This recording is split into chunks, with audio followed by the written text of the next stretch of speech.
Hi, I'm Madison, and I wanted to talk about not feeling brave enough to be helped and how that is a normal feeling. It's not something that should trigger an extreme reaction. It is okay to not want to be helped, and speaking from my experience, sometimes it is like a bit of a trauma response, and being helped in the past did not lead to immediate safety and actually kind of created an inflamed situation where you weren't able to continue living your day to day because not all of us have the time or the privilege to stop our lives to heal and to experience something so abrasive. And if you're not good at being helped, then sometimes you have to set aside time for that, and it's not always something that can just be done on a whim, even if you know exactly what it is you need.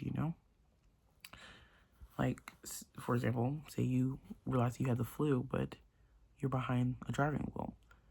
So you can't just take flu medication that makes you drowsy. If you have to drive, you have to drive. So I want to read something that I wrote right after seeing a YouTube thumbnail for a video that concerns something that's been on my mind, and I can talk about that after what the video is, and maybe that will help as well. Okay, sometimes I am not brave enough to click on a video that will help me. I don't think that I like to suffer, but there is something that hurts greater: healing.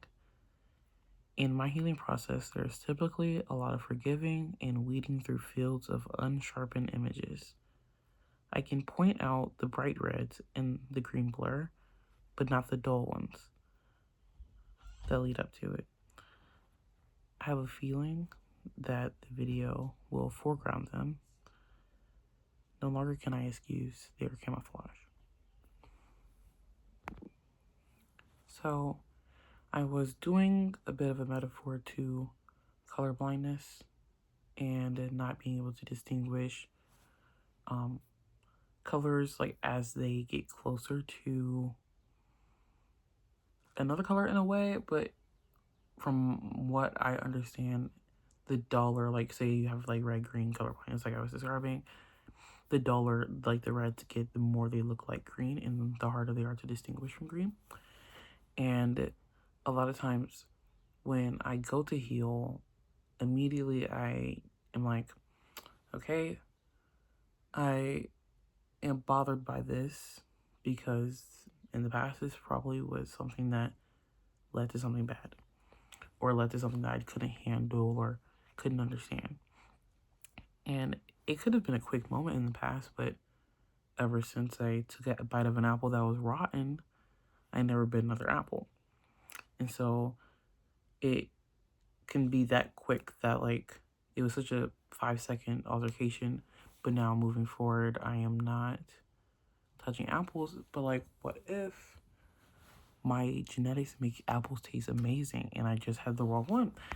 And that is honestly such a big truth to carry in itself. It's like, okay, or responsibility, I guess. It's like, it's not my fault, or I shouldn't like blame myself for not liking apples. It's like a human response to learn from like mistakes or bad interactions.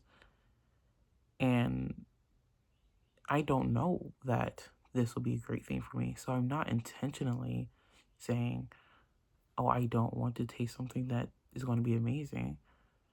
I am saying that I don't want to taste something rotten. And so, like, healing initially, for me at least, is breaking down what the reaction is and what is happening, and going back to understand why is this happening and why am I making the assumption that I'm making to protect myself.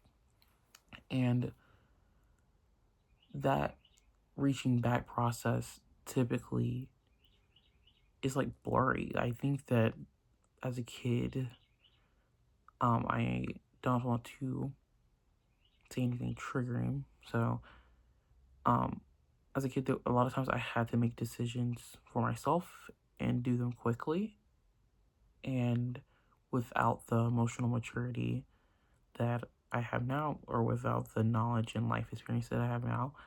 And so a lot of them, the decisions were red bad, blue good. And as you can see, I have blue hair. And I don't love wearing red.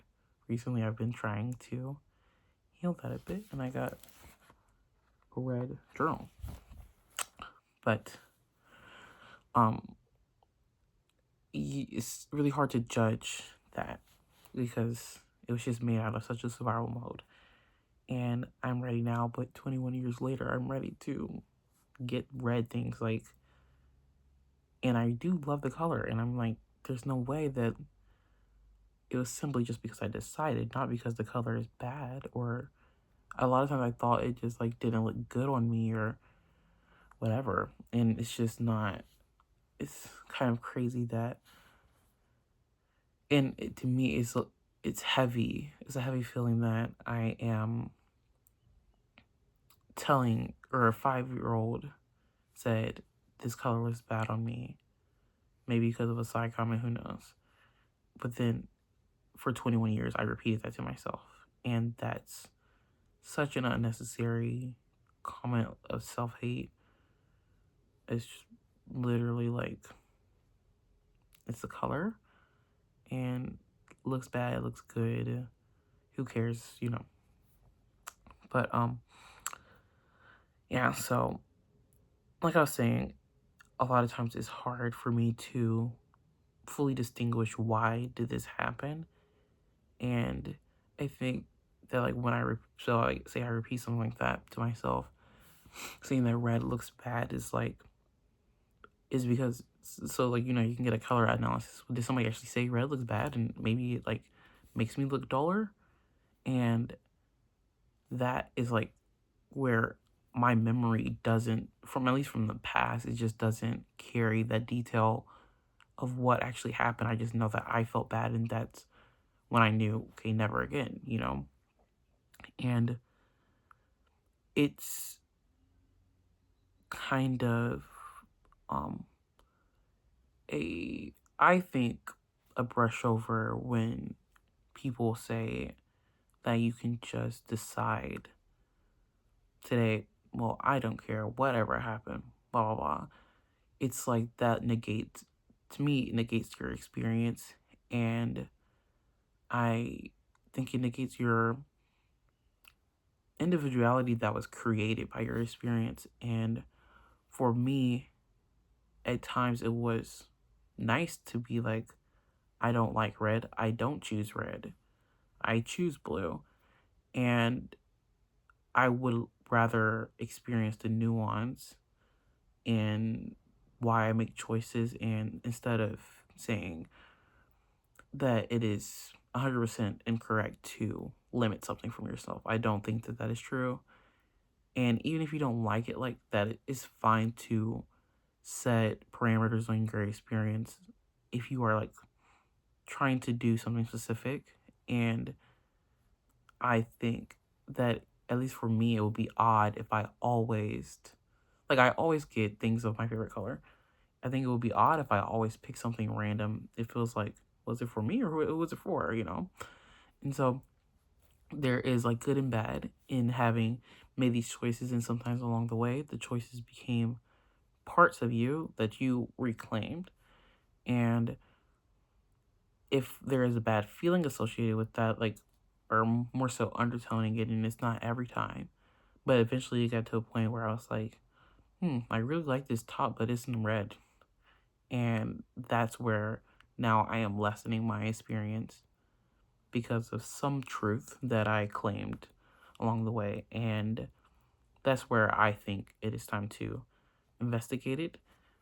But like I was saying, even if it's time to, or more so you're ready, maybe it is not the best situation.